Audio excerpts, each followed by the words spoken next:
Hello, Art. Hello, Rick. Thank you for taking my call. I was going to comment on the issues related to India.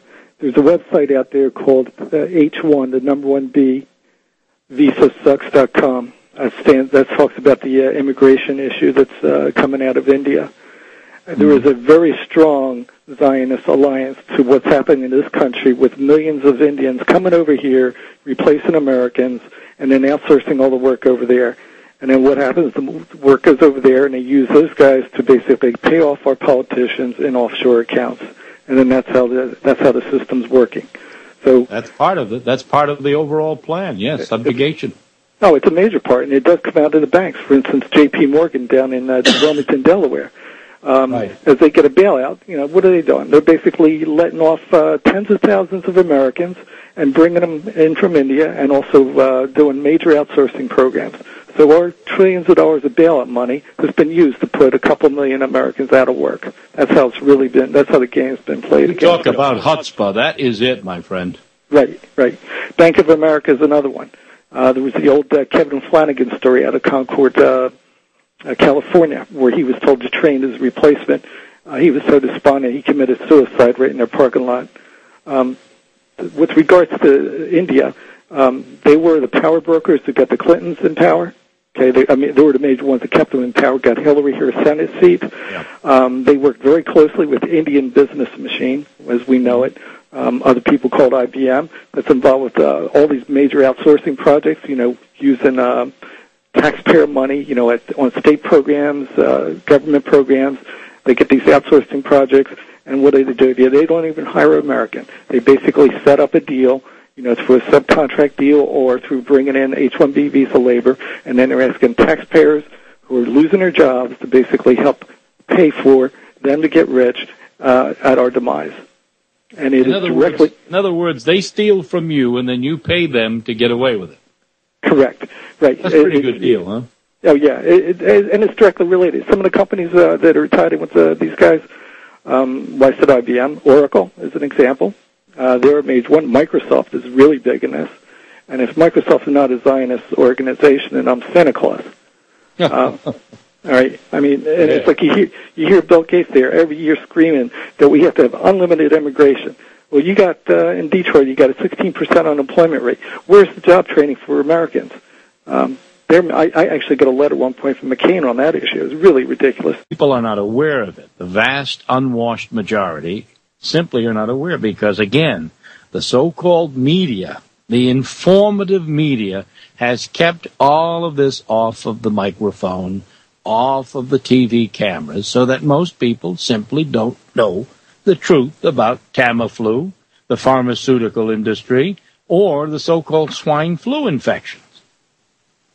You would think, with the numbers we're hearing now, of those in the armed services now who have been reported to have contracted this swine flu, you would think they would be the last ones to get it.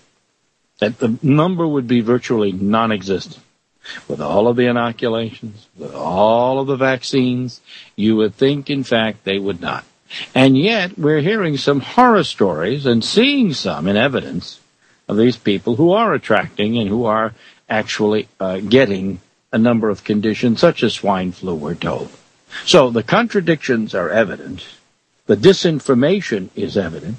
And what we're seeing is another barrage of hysteria directed at the American people and their children, particularly the most vulnerable, children and elderly. They should line up and get their vaccines as soon as government tells them to do just that. And all you have to do is say no. You remember the big campaign? Just say no to drugs? Well, ladies and gentlemen, I tell you what I am going to tell them. No matter what may come of this, no matter what this may evolve into, just say no is my philosophy, okay? All right, I know you believe that. I know that most of you obviously agree with me from what we've sampled on this program in the past, okay? Now, I want to bring to the microphone someone who's been on the network before. As you know, he's been a recent caller and contributor to our program, And he called last night, and we invited him also to come on tonight's program in the second hour. We could get a hold of him, and we have. And his name, of course, is David Amos from Canada, I believe. David Raymond Amos. And he's on the line now. And let me say hello to you, David. Good evening, sir. How are you? All right. I've been getting your emails. And okay. They've been swamping in. It appears that we've upset a Zionist. Yes, so you have, and people should know a little bit about you. First of all, you've made some interesting, claims that because I don't know you personally, but I'm listening to you, and I think I'll get to know you a lot better. But you have, I know you've been on RBN before. You've been on some of the programs here. You have talked about your legal background. You are a lawyer, right? No.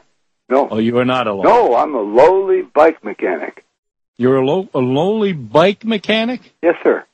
All right, but you were involved. I have sued many lawyers in the past. States, right? Yes, I have. I've sued, but just when you speak of RBN, yes, you were just speaking of the swine flu. Yes. You're familiar with Dr. Carly. Yeah, you've been on her program. Yes, many times. Or not many, but quite a few lately. Sure. That said, she has been pounding her head against the wall of vaccinations for many years. Mm-hmm. And yes, I bow to her expertise, other than to say I support her efforts, and I sure wish folks would start listening to her. And I introduced her to a bunch of Canadian friends recently. Right. And on Saturday, she's having a spokesperson for the Canadian Action Party for a couple hours. Now, they're much concerned about helping Indian folks, like they call them Aboriginals up here in Canada. Uh-huh. They apparently are the first to get the dose of this inoculation.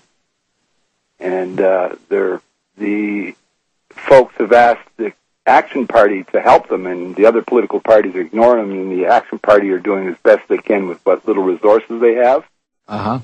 But the best thing one can do is what you and I are doing, talking and making as many folks aware of it as possible, and yes, don't take the shot. I have 2 children living in Massachusetts, and I'm much concerned about that.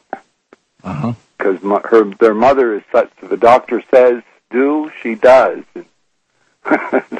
I'm very worried about that. But anyway, mm-hmm. Dr. Carly, I support. I agree with her efforts. I see a lot of infighting within the folks that are concerned about this vaccination, and I think they should stop worrying about the color of the drapes in their particular room and worry about the house that's burning down. That's the best advice I can give them all. I can flip you some emails to show you how much I am aware of the infighting. But Dr. Carly, some of the emails I'm getting a little bit of a kick out of now. You have sent me emails that apparently implicate RBN, the radio network, the Internet, and Rick Adams here, involved in some sort of anti-Semitism or some sort of... Well, not me. That's him. I'm enlightening you as to what he's saying about you. Well, that's what I'm saying, yes. I'm saying this character here is... so he's basically in Canada. Is that where he is now? Yes, he's beyond egregious, and I'm trying to bait him into calling in so we can hear his voice. But do you notice how he claims to be friends of the top general in Israel at the moment? Well, he may very well be more than that, you know.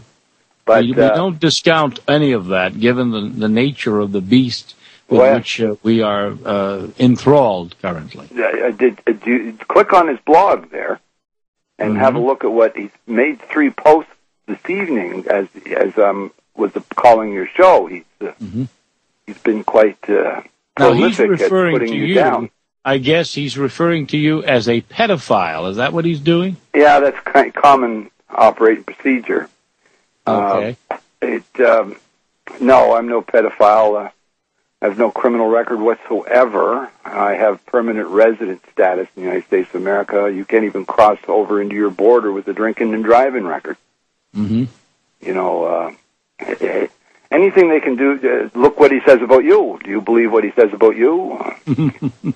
Well, the big leave that difference up to other people. The big difference between him and you and I is we have names and a phone number, and we speak openly and honestly. Now, you have your opinions and I have mine, and it's a democracy, and as long as it comes from ethical consideration, we're both entitled to our opinions. All right. Hey, hang on there, Dave. I want to talk a little more with you, and we'll, if people are interested in chiming in here, they might, because they've heard you here on RBN, they might want to also make a point or two. Rick Adams, Uncensored, with our current guest here, David Raymond Amos. We'll be back in 3 minutes.